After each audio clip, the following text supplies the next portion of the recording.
देवराज news, जनतेचा आवाज जनतेसाठी। देवराज न्यूजला सबस्क्राइब करा आणि बेल आयकॉनवर क्लिक करा। 21 जानेवारी रोजी मुंबई येथे होणाऱ्या सकल धनगर समाजाच्या भव्य आंदोलनाला परवानगी नाकारण्यात आली असून आयोजक व कार्यकर्त्यांवर अटकसत्र व नजरबंदीची कारवाई सुरू केल्याच्या निषेधार्थ नाशिक जिल्ह्यातील धनगर समाज आक्रमक झाला आहे। याच पार्श्वभूमीवर आज दुपारी 4:30 चांदवड पोलीस ठाण्यात पोलीस निरीक्षक कैलास वाघ यांना सकल धनगर समाजाच्या वतीने निवेदन देण्यात येणार आहे।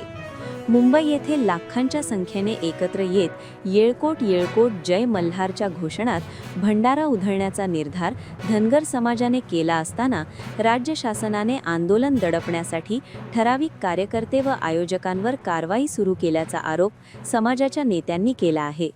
काही कार्यकर्त्यांना उचलून पोलीस ठाण्यात दाखल करण्यात आले असून काहींवर नजरबंदी लादण्यात आली आहे।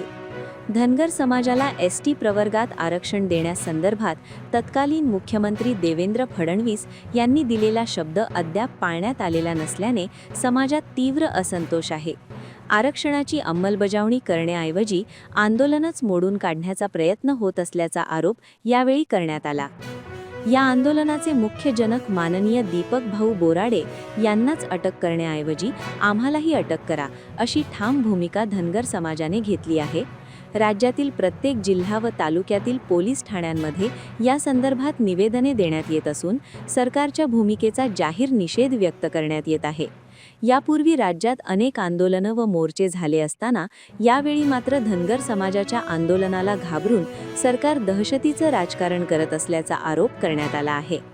सरकारला एकच भीती आहे, 21 जानेवारीला मुंबईत धनगर किती असा इशाराही समाजाच्या वतीने देण्यात आला।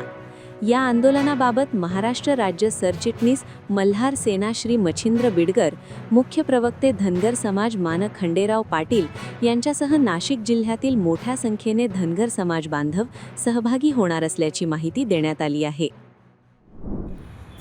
आज चांदवड या गावामध्ये पोलीस स्टेशनच्या हद्दीमध्ये धनगर समाजाचे सर्व पदाधिकारी माझ्याबरोबर उपस्थित आहे। आज पोलीस स्टेशन येण्याचं कारण म्हणजे 21 जानेवारी 2026ला मुंबई येथील आझाद मैदानावरती जो धनगर समाजाचा मोठा आंदोलन मोर्चा जाणार होता, त्या संदर्भात शासनाने जे काही आमच्यावरती गळचेपीचा प्रकार घडवला आहे तो थांबवण्यासाठी आम्ही आज चांदवड पोलीस स्टेशनचे PI माननीय कैलासजी साहेब यांना आज आम्ही निवेदन दिलं की महाराष्ट्र सरकार ज्या पद्धतीने धनगर समाजाला झुलवतंय त्याचा आम्ही आज निषेध करायला इथं आलोय। हा निषेध यासाठी की या धनगर समाजावरती जो काही छळवणूक चालली आहे, पिळवणूक चालली आहे आणि डॉक्टर बाबासाहेब आंबेडकरांनी राज्यघटनेत लिहिल्याप्रमाणे धनगर समाज हा एसटी प्रवर्गामध्ये मोडलेला आहेच, फक्त त्याची अंमलबजावणी करायची, आम्ही नव्याने मागणी मागत नाही। पण हे कुठेतरी टाळाटाळ करण्यासाठी माननीय मुख्यमंत्री देवेंद्रजी फडणवीस साहेब, उपमुख्यमंत्री एकनाथजी शिंदे साहेब, अजितदादा पवार साहेब हे मात्र धनगर समाजाला झुलवत ठेवतात, हे आमच्या निदर्शनास येतंय। 2014मध्ये आम्ही पंढरपूर ते बारामतीला धनगर समाजाच्या याच मागणीसाठी ते आरक्षण लागू करावं हा आमचा मोठा मोर्चा अगदी लाखोच्या दरम्यान आम्ही बारामतीच्या शारदा स्टेडियमवरती आलो। त्यावेळेला माननीय देवेंद्रजी फडणवीस हे विरोधी पक्ष नेते होते आणि त्यांनी त्या भाषणात सांगितलं होतं की आमचं सरकार आणून द्या, मी पहिल्या कॅबिनेटमध्ये धनगर समाजाला एसटीचा प्रवर्ग जे आरक्षण आहे ते लागू करून देतो, पण आजपर्यंत झुलवत ठेवलं आहे। आज सकाळी बघितलं आम्ही जे आमच्या धनगर समाजाचे नेते आहेत माननीय दीपक भाऊ बोराडे यांच्या घराभोवती अगदी शेकडो पोलिसांचं जाळं पसरलेलं।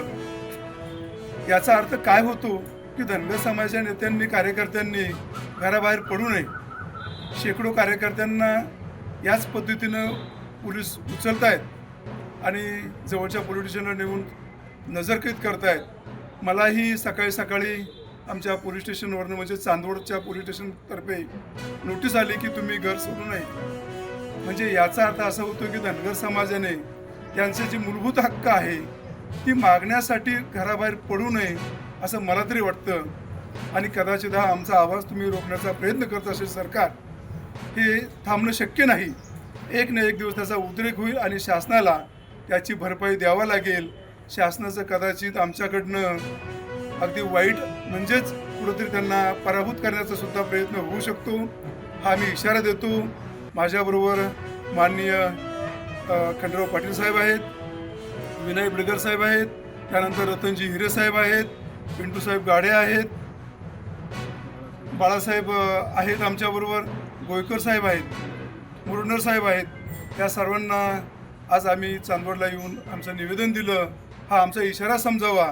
तुम्ही आम्हाला किती दाबून ठेवण्याचा प्रयत्न केला तरी आम्ही या छत्रपतींच्या आणि अहिल्यादेवींच्या राज्यातले कार्यकर्ते आहोत. आमच्याकडे पण गनिमी कावा आम्हाला चांगल्या प्रकारे कळतो आणि आम्ही जेव्हा आमचा न्यायालयीन लढा आम्हाला जरी तुम्ही परवानगी नाकारली असेल 21 तारखेची, पण न्यायालयामध्ये आम्ही त्याची दाद मागितली आहे आणि जेव्हा मिळेल त्यावेळेला आम्ही कोणत्या मार्गाने प्रवेश करू हे या शासनाला कळू देणार नाही.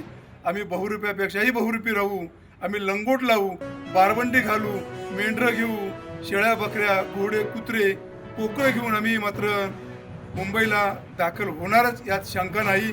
हाच इशारा आमचा समजावा. धन्यवाद.